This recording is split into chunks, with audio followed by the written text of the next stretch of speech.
Hey there, everyone. I'm Lauren Van Hamert from RDU on Stage, and I am with Meredith DiPaolo Stevens. I hope I pronounced that correctly. Just right. And Meredith is from Goodly Frame Theater, and we've tiptoed. Judy Dove has done several Zoom productions and interviews with folks from Goodly Frame. So I decided for this Field Trip Friday, I wanted to find out more about the theater itself, not about the productions, but just about the theater and the company and what's going on. If you have any questions or comments, put them in the chat and we will get to them for sure. But welcome, Meredith. Thank you for joining me today. Thank you. I'm just trying to see how I can share this out and get that going. There should be a little share screen right underneath the video. You should see us on Facebook on the RDU on Stage page, and there should be a little share tab right under that. I am not all that technically inclined, but I will figure that out. Okay. All right. Thanks. No problem. I want to start with a little bit about your background, because your background is very exciting to me. But I read on your personal website, you're very much like me. You've been going to the theater your whole life. That's what it says on your personal website. And you're like me. You remember the days when people dressed up to go to the theater, and it was a big night out. It was an event. That's what I remember growing up. It was an event. So what was your first play? What was your first show? Do you remember? Oh gosh, I'm not sure I can remember my first ever show. It was probably one of my brother's community theater productions that he did. Gosh, one that jumps out at me is The Red Shoes, I think, was one of the plays they did. And I was always looking up to my big brother. So theater was where it was at. And it's where it's been ever since. And so when did you start getting into it? When did you, other than watching him, when did you actually start either performing or acting, directing? Yeah, well, I did my first show, of course, in high school. I wasn't, it's kind of a funny story. So I had PE class during whatever, I think it was first period of the day. And there was a drama class just down the hall, first period. And if you forget to bring your clothes and whatnot to do what you're supposed to do in PE, you have to, write this thing, 20 times or whatever. So I would purposely not bring my clothes to do my PE thing. And then I would quickly, or maybe even the night before, write out my 20 things and turn that in and then ask, can I just, go to the drama class? And so I would go to drama class instead. And they were doing Blithe Spirit. And 2 weeks before opening, the actor playing Madame Arcadi was injured and couldn't go on. And the theater teacher said, I think you should do it. And that was my first show. It's like a Cinderella story. I love that so much. I can't say I did well, but that was it. That was it. That was the first one. Yeah. You went, this really excites me about your background. You went to London to study Shakespeare at the Old Globe Theater. I can't think of anywhere better to study Shakespeare. Tell me about that experience, and what were some of the lessons that you learned there that you wanted to bring home to start Goodly Frame? Yeah, that was a beautiful, beautiful program, and it's still going on. I don't think they did it this year, of course, but it's called Teaching Shakespeare Through Performance. And so I was able to enroll in that and go, and there were, I want to say 15 teachers. Mhm. Somehow I can't recall, but probably because I'm a little nervous. But anyway, so it was 3 weeks of just total immersion into how the actors at Shakespeare's Globe actually prepare and put on a performance. And so we did, we had voice teachers, and we had acting coaches, we had ensemble coaches, we did text work, we had a movement coach, a dance instruction, just the works, and then to tour the costume shop and backstage, and to stand on the balcony where Juliet might be, and it was life changing. It really was. And I'm still in contact. We're a pretty tight-knit group, those teachers and I, and we have been in contact for years, and I don't see that changing. So yeah, it's just wonderful. Well, so let's see those things that I learned. I think gosh, it's so hard to put into words.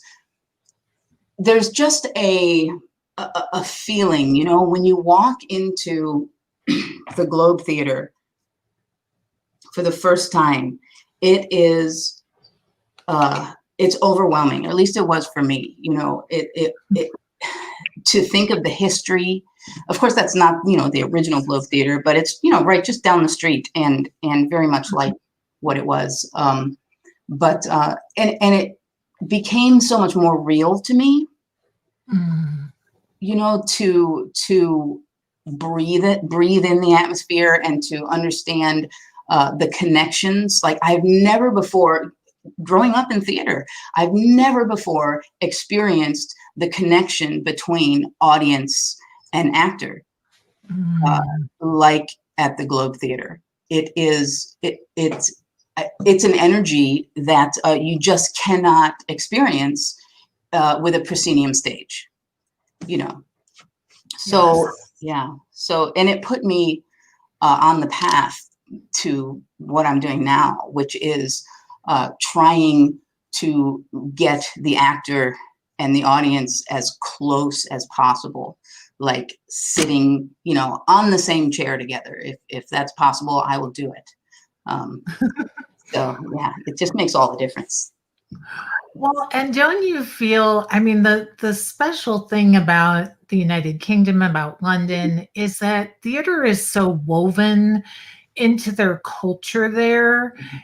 It's a thing. People go to the theater like people here go to the movies. And I love that. I wish that were a more cultural thing here, because theater tickets, not all theater tickets, but a lot of theater tickets are affordable there, especially if you're a student. And you can go see theater, and people learn that, the kids are learning theater. They're learning Shakespeare at a young age. It's just woven into their psyche from an early age. Yeah. And I love that. And it's different also. People compare, of course, the West End of London to Broadway in New York, and there are so many similarities, but it is, as you said, the culture is so different, where, in New York, at least I just have this feeling that the actors are just a little more untouchable. They're celebrities in New York. But when I go to the West End, I can hang out after a show, or I saw a show with Matt Smith. Oh gosh, I'm trying to think of the name of it. I can't think of the name of it, but it was a fantastic show. It was a devised piece, so it was just really amazing and different every night. I think I saw it 8 times, but I would just hang out. There was a little bar attached to the lobby, and to have a conversation with Matt Smith after the show, or Rafe Fiennes. I bumped into him in a lobby. The door opened and I literally smashed into him. And so we had a little conversation, you know, after that. There could be worse things, Meredith. Yeah, yeah. At the National Theater, I was having tea with a friend upstairs, waiting, you know, to do whatever you do at the National Theater, and the table next to me sits Ian McKellen with, you know, reading a script, going over some lines, you know. So it's very different. The culture, like you said, it's woven into the fabric of the town there. Yeah. Yes. Yes. I think when you even say the word Shakespeare, when you even say the name Shakespeare, it can be very polarizing in that people either love it Yes. or they hate it. That's right. There doesn't seem to be an in between. So talk to me about making Shakespeare accessible and relevant to audiences now. Yes. Yeah, definitely Shakespeare. You get the eyes rolling and the groans and the, you know, especially from students, from high school students. But and I think also it's a sensitive area to approach Shakespeare in this not new world, because it is what it is. It's always been this, but now that we are rightfully becoming more focused on equality in theater and you know, recognizing artists who are normally under recognized, but so Shakespeare is, you know, is like put on a pedestal, and I think that is exactly what's wrong with the perception of Shakespeare. You know, people say, "Oh, Shakespeare, he's so lofty," and, you know, "Oh, the language," and the thing is, the way that you enjoy Shakespeare is to kick the pedestal out from under, you know, whatever bust you're imagining is sitting up there, because he just wasn't like that. He just wasn't like that, and his plays are not lofty. They're rude, and they're, you know, and they're down and dirty, and you fight and you kill and you love and you know, and you escape, and you know, it is like, I was listening to an interview with Tom Hiddleston recently. It was an older interview, but I was just listening recently, and he said, you know, Shakespeare is for all men and all women and all children for all time. I mean, there is nothing. A little nod to Ben Jonson probably there, but there is no human emotion that Shakespeare hasn't written about. There is no life crisis that we are, you know, that we might experience today that Shakespeare hasn't modeled a character after. And go ahead. No. I love that. I think it's so true. There's so much passion, Yeah. if you can get past the brain freeze, I guess, when it comes to the language. Right. Because that's what I think is intimidating to people. Yeah, it is. And I don't know, it's, you know, it's really interesting, and a lot of people don't realize it. The audiences who were enjoying Shakespeare at the time didn't understand what he was talking about, you know, much of the time. They didn't understand the words or whatever. And so they got it just like we do, with the context and with the action and everything. But, you know, you understand more than you think you do. Sometimes it just takes, sometimes, you know, you can, I remember when I would say, I need to get that first like scene and a half behind me, and then suddenly, you know, something clicks in my ear and I get it, you know, and a lot of people experience that. Yes. That same thing. That doesn't happen to me anymore, but I remember distinctly thinking, I don't know what's going on right now, but I will. Just wait, you know. just give me a second, I'll get there. Yeah. At the beginning of the pandemic, so many people were saying, well, artists can get through this. Shakespeare wrote his best work during the plague. Right. What can we learn from Shakespeare about making art during a plague like we're facing now? It's amazing how history repeats itself. Well, I think that we've done it without even thinking about Shakespeare. I think we've done exactly what he did, which is, if they close your theater, you just find another way, right? You just find another way. I have never heard of Zoom. I had never heard of Zoom before March 2020. And now Zoom is, it's a household word. It's like an everyday, hey, let's talk on Zoom. And so, okay, I can't have audience near me, but I can go to where they are. And he did that as well. He, would publish some of his work for people to read, or other people would publish his work. Things were a little different back then. When a theater performed your play, that theater then owned the play. So it's not like, he could really go publish his own work after that. But so that's what we did. So we just decided, you just find another way. Well, if you remember when people dressed up for the theater, you probably also remember, like I do, Zoom was a television show on PBS. Yes. That's what I do. Yes, I do remember. That's what I remember. Prior to the pandemic, because Goodly Frame is not new. You all, I think, what I saw on the website is you did your first production in 2016. So prior to the pandemic, talk to me about Goodly's activities and seasons. What is Sure.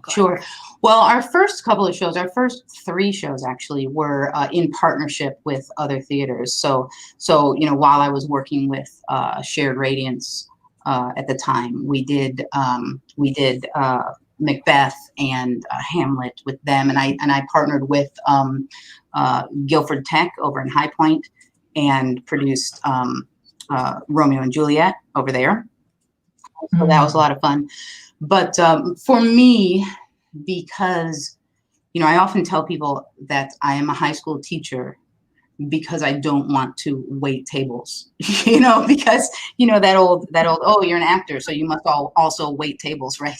But so I have this day job, which I love, by the way, but I have this day job, so I can't really do all that I want to do with Goodly Frame, but we kind of settled into a really nice rhythm of having one really fantastic maiden stage show in the spring.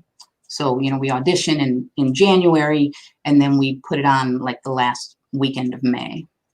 And yeah, so that's kind of how it's going. I'd like to add to that, but it's difficult with school and whatnot. But of course. So once the pandemic hit, the interesting thing is, I think Goodly Frame was one of the first theater companies I know in the area to embrace Zoom.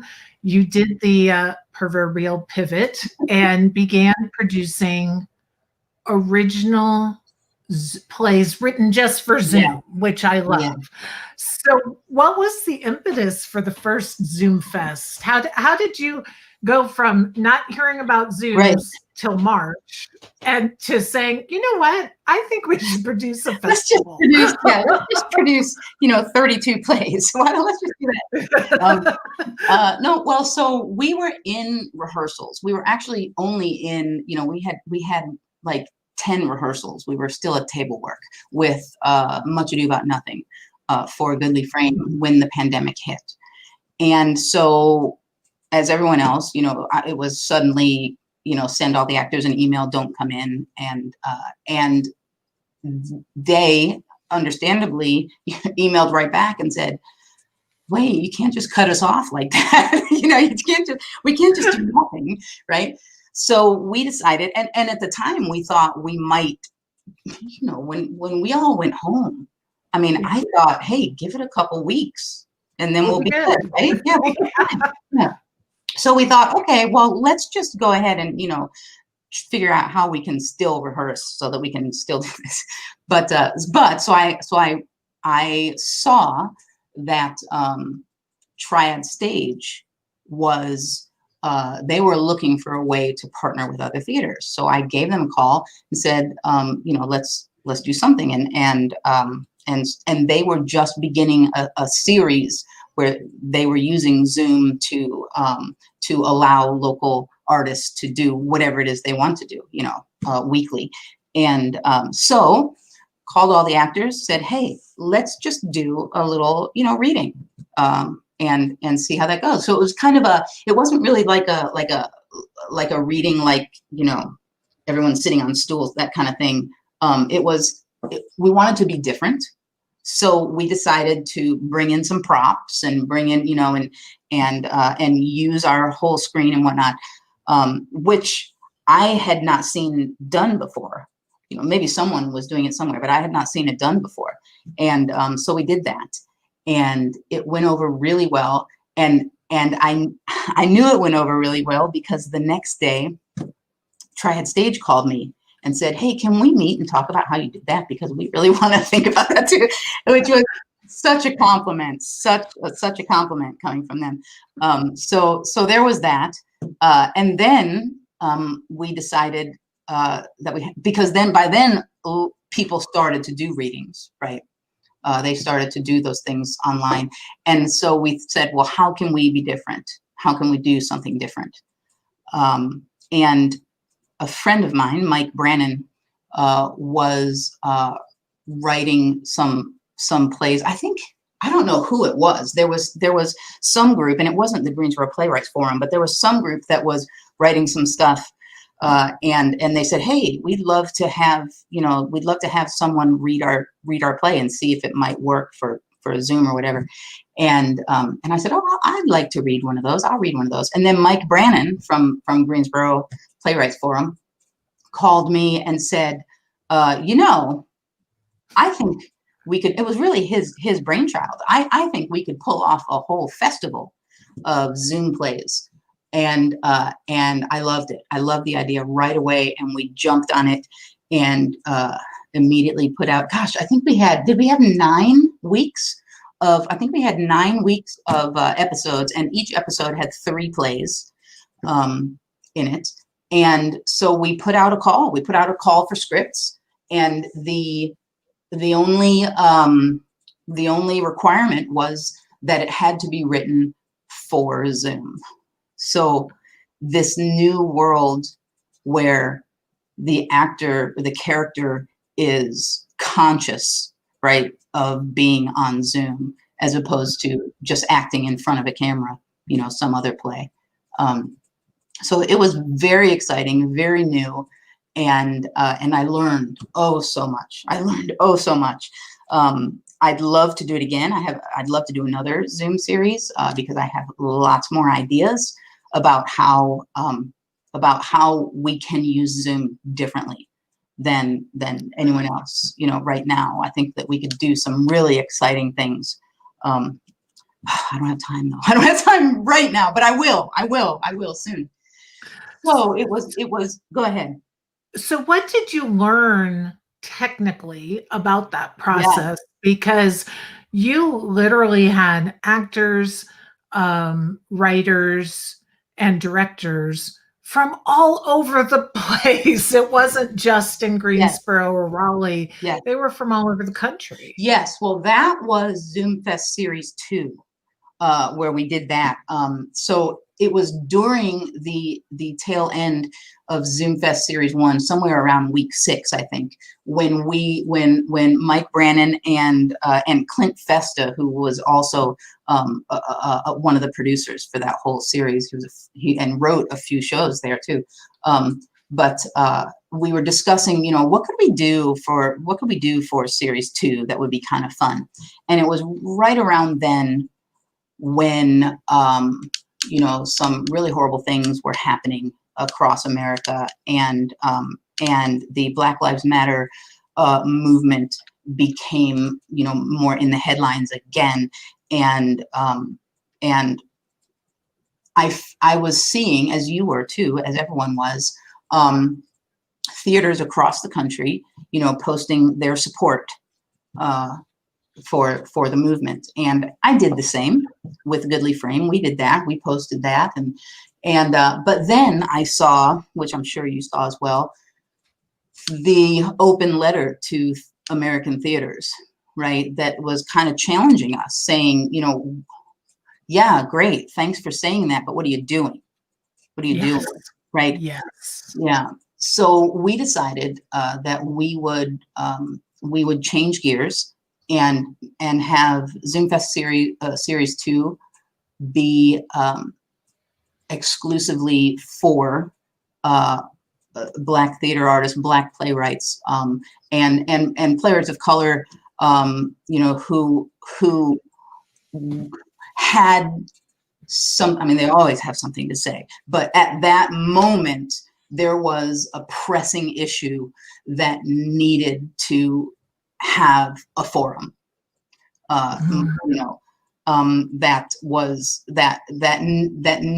we needed to take advantage of the opportunity of, getting more people to listen. So that's what we did. So I opened it up, and I went national with the call for scripts, and scripts came in from everywhere. One of our playwrights was from Australia, and certainly lots of playwrights from New York and California, Texas. So it really opened it wide open. And my job during that entire series was to get out of the way. I was there to provide the support and the technical stuff, and the administration and all of that. But my job mainly for that series was to get out of the way and let people talk who needed to talk. And it was just amazing. The people who I met, the discussions that we had, the plays that we produced together. I hope they made a difference. Yeah. Yeah. Well, and do you feel that it sounds like you and I are very like-minded when it comes to this, but do you feel like theater has a role in moving the needle on these conversations about social justice, racism, equity, diversity? Yeah, sure. Yeah, sure. The foundation of theater, when you go back to historically when theater began, the purpose then was to educate the public and to share ideas, morals, and values, and all these things. So yes, I think there's that theater is a platform for social change, and can be and should be. I know that there are certainly theaters who make that their vision, right? That every production would be a catalyst for change. I still love a play just for entertainment's sake. Also, I still love, just a silly. We need that. We need that escape.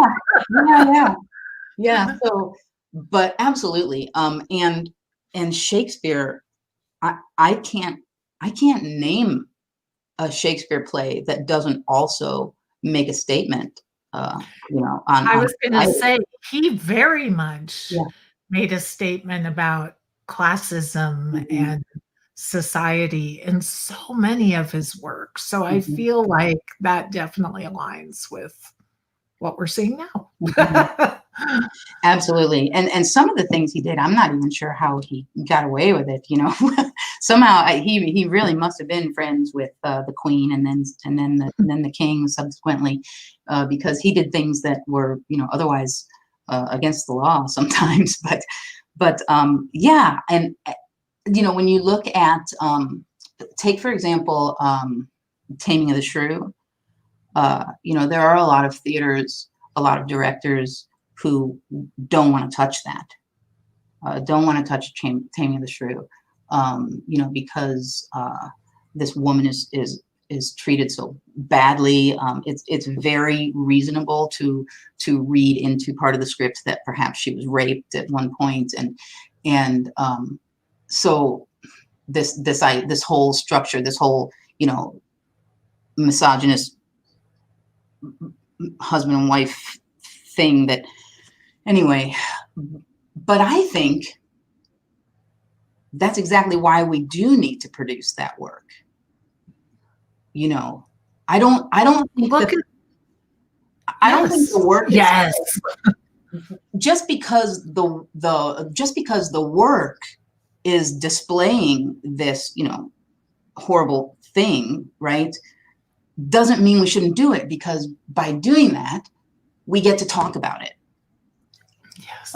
You know, and we get to open doors and talk to people we don't normally talk to, and yeah, so it opens a dialogue, and that's really part of the vision of Goodly Frame, is to bring audience in so that we can also engage them in dialogue.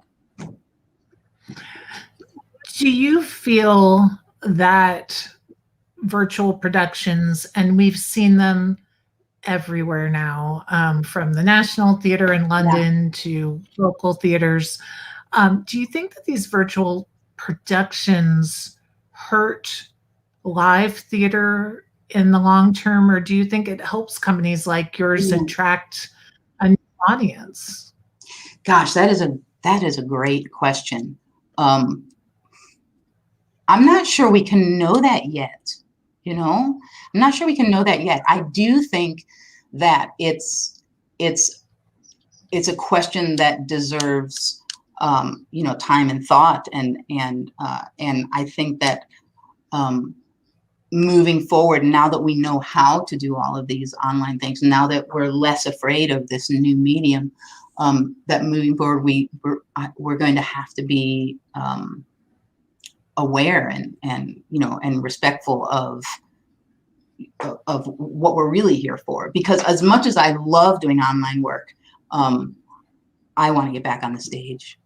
You know, I want to walk on the boards and you know, walk backstage and bump into, you know, actors and stage managers and, you know, all that.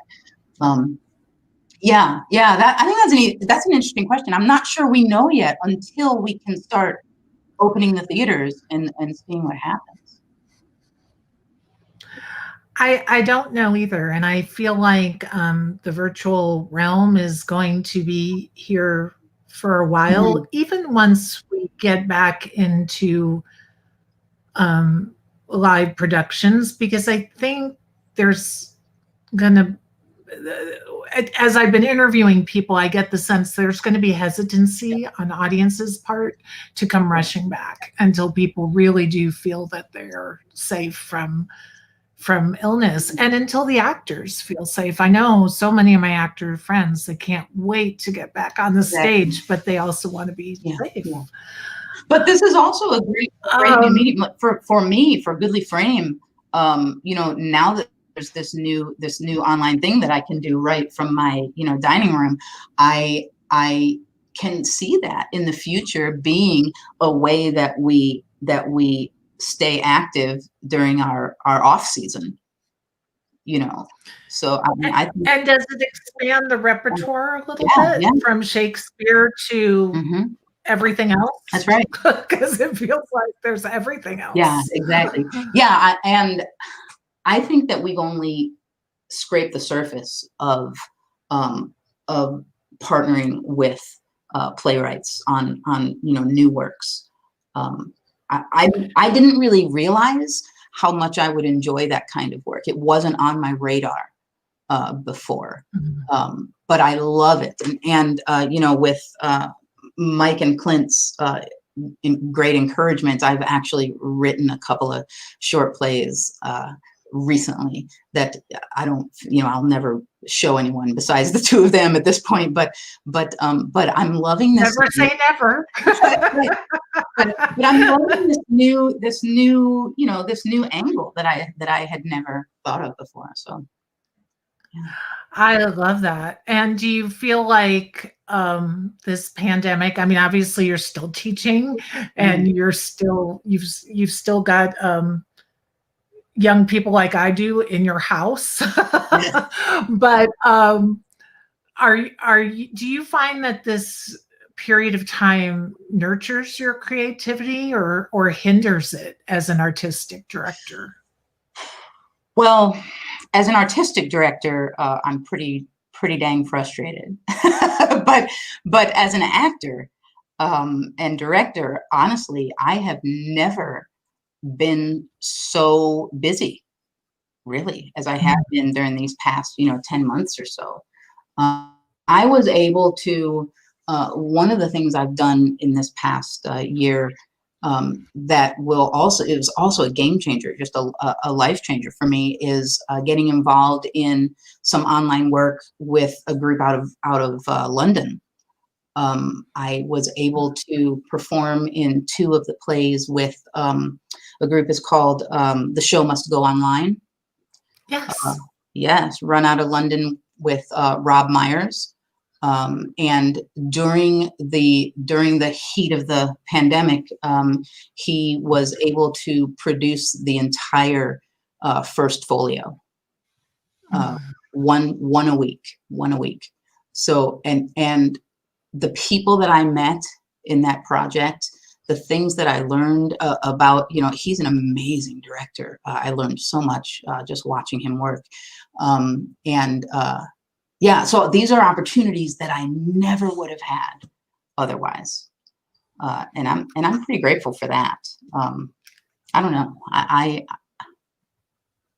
If I could go back, of course, I wouldn't want this, but since we had this, you know, there were some positive things that have come out of it for me and for a lot of actors, I think.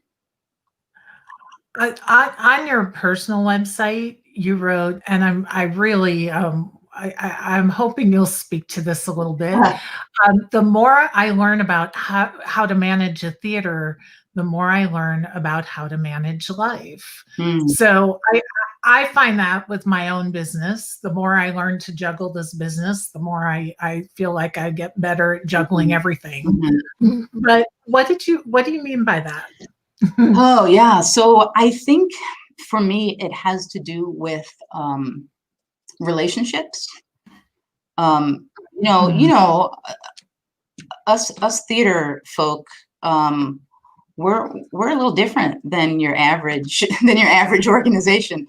And so in meeting the actors, in producing a show, I'm not only dealing with, you know, the world of Shakespeare, the characters and the stories in that world. I'm also working with this group of actors, sometimes 20 or more actors, who become like a family. You know, that's such an odd thing about, it's surreal how theater works. You know, you put this group of actors together, and on day one, they must completely trust each other. There's no like, you know, small talk, let's get to know each other over some time. You know, no, day one, boom, family, trust you, trust me, and that commitment, that emotional commitment, is so strong over a period of, you know, 6-8 weeks that you work together, and then you kind of get ripped apart, you know, just as you're like, gosh, I cannot wait to get to see my family again today. Then the show's over and you go. But during that time, I learned so much about the world that wasn't in my own worldview before I met these people, you know. Yes. And you hear stories, you learn about lives, you know, and then you get to figure out how does my life and my, you know, worldview or whatever, how do I make that work with this other person who, you know, I now completely trust, and then you go, dang, if we can do it here, why can't you know, people do it out there? You know, it doesn't make, you know, it's amazing to me. But so yeah, so then I can go, you know, into some political arena or whatnot, and now when I hear something, some argument, some whatever, I go, yeah, but I wonder what that feels like from someone else's point of view. Yeah, but I wonder how, you know, but I wonder if I, and then you start thinking like a director, you know, but if I did that, then what, but then they would probably do this, you know, all these things that you can think about as an actor and a director, and but you apply it to real life. And I think that I think that seeing the world in, through the lens of the theater, right, makes it a much richer experience. Yeah, so I think that's what I mean by I learn more about life, because I don't think that there's any production that I finish and I walk away the same as when I had begun it, right? I absolutely agree. That's why that is why I feel like arts education Mhm. is so important for kids, not so that they'll all grow up to be artists, but just so that they learn compassion. Yeah, They learn how to put themselves in somebody else's shoes yeah. and listen. And I just think it's so And important. it So and it's so it's so frustrating for me to hear educators say, do we really need to be reading Shakespeare every year? Why are we reading Shakespeare? Why, my favorite is, why are we still reading this dead white man? You know, this guy's work, you know, and yes, I understand we should have always, we need to make room, right, for, you know, for other voices who've never been heard before, who were never, you know, allowed to be heard before. But it doesn't mean, I don't think that means we throw away Shakespeare. yeah. I think that the way to do it is to take a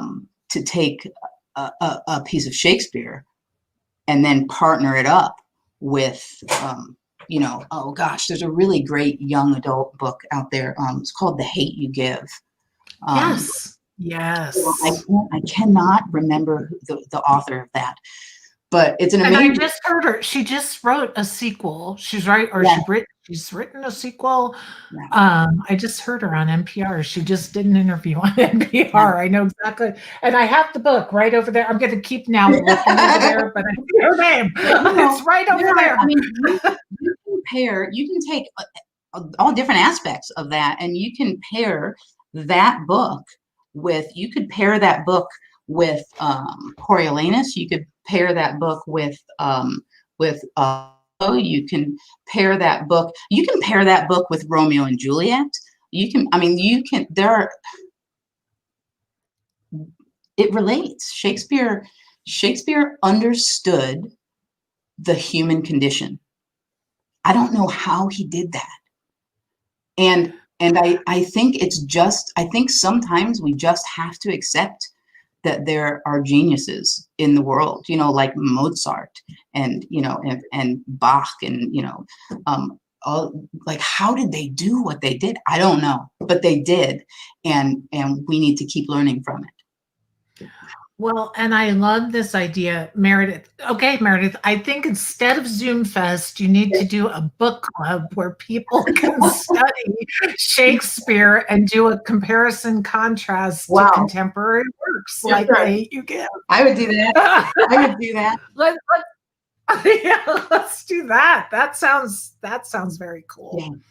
So, what is next for Goodly Frame Theater, and how can the public support the company Yes. now? Yes. Well, we still are pretty committed to putting on our production of Much Ado About Nothing.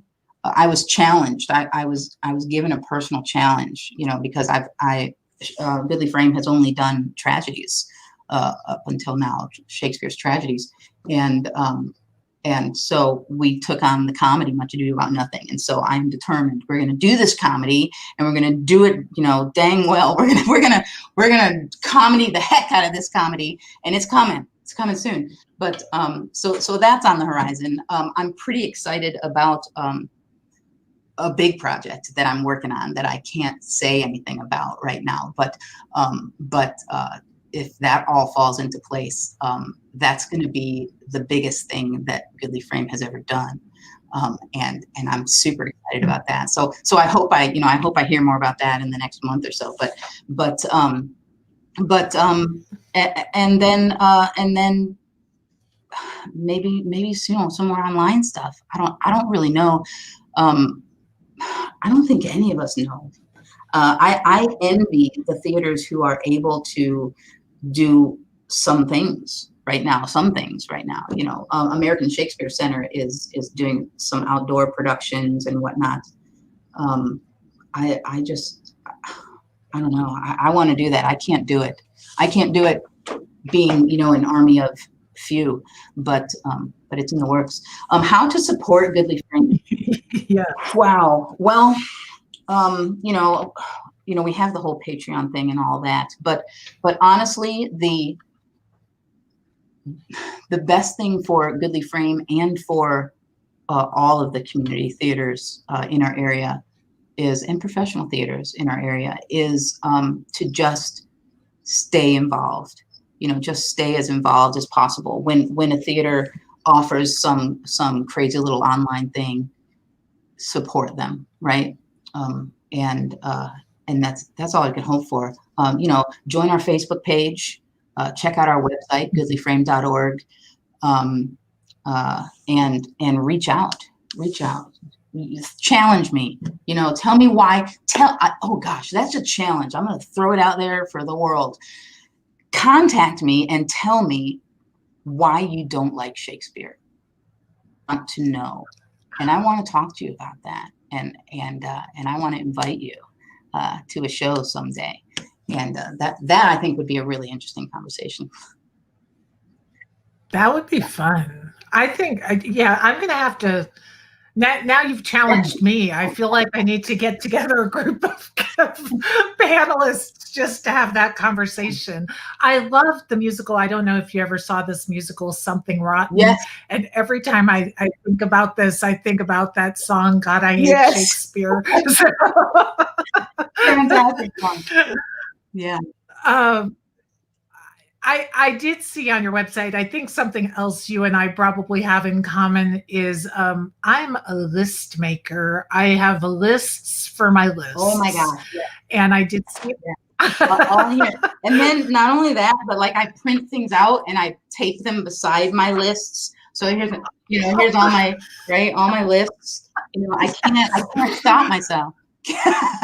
I know, me neither. It makes me crazy, but I literally, in fact, yesterday I bought a new notebook to put new lists in for this year because nothing gives me more happiness than buying a notebook to put lists in. We are kindred spirits, you and I.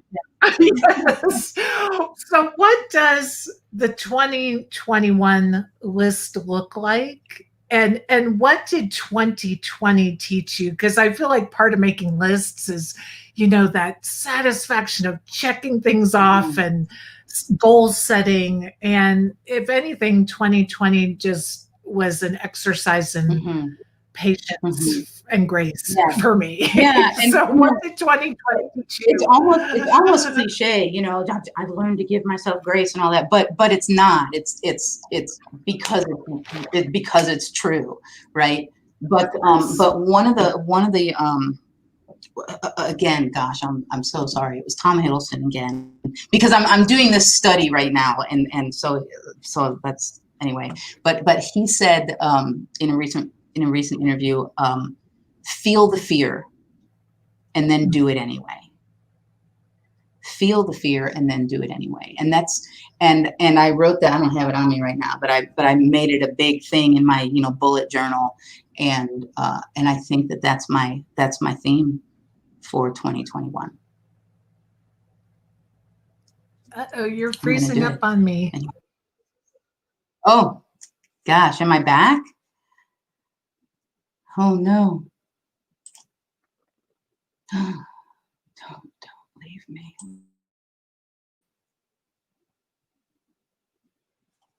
How about that? Am I back?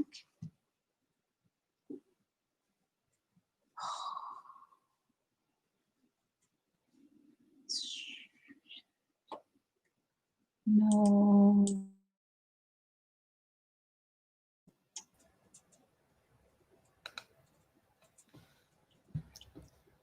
Meredith, are you still there? Okay. I'm here. Okay. We're having a big storm here, which is usually a cue for my internet to go out. See, this is why I'm practicing grace from 2020. That's right. But you were talking about Tom Hiddleston, talking about the fear and doing it anyway. So, yeah, you didn't miss much. I just said that I made that, a big fancy entry in my bullet journal so that I look at it a lot. And I think that I've chosen that to be my theme for 2021. Because I think all of us, whether we're in theater or not, have discovered that we are so much stronger than we thought we were, that we can endure so much more than we thought we could. And so to take that forward into 2021 and say, I'm going to keep doing things. I'm just going to keep doing things that I've always been too afraid to do. Now's the time to do them, right? Mm-hmm. I love that. I always said I wouldn't do these videos, and I said I'd do them for like a minute, and that was 9 months ago. So I just started sure. This. Okay. There you are. I was going to say, I just started this really ridiculously silly thing on my Facebook, my personal Facebook page, and I just call it hashtag commuting with Mayor, because I have an hour commute to and from the school where I work, and so I've just started putting the silliest things, commuting with Mayor. Whatever I happen to be doing in the car, I just turn on my camera and record it for about a minute and put it out there. I never would have done something like that. I mean, I do really ridiculous, embarrassing stuff on this little series I've got going, and I never would have done that before. But it's so funny because these ridiculous little videos are getting 400 views in 3 days. I don't know, but it's one of those things. I'm just doing it. I'm doing it, and I'm meeting people because of it. Meredith, have your kids teach you TikTok? Oh God, no. And put those commuting with Mayor on TikToks, and you could become like a Ratatouille musical. That's right. No, I think that's beyond me. But I do watch a little TikTok myself. Oh no.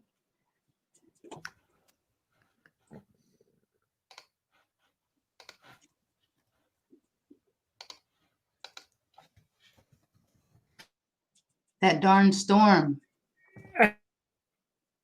So, well, and we are almost up with our hour. See, I told you an hour would fly by. It really and did. I do feel like we're kindred spirits. I have to come to Hillsboro Green, have to have coffee when all is safe, and we can do that safely. I would love that.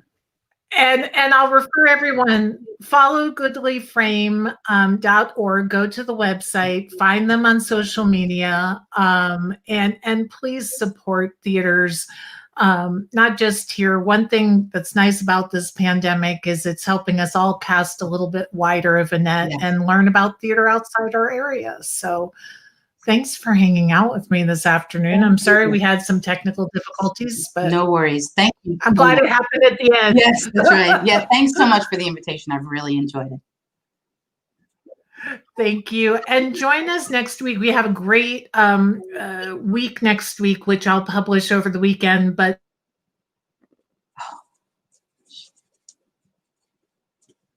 oh, that's not me.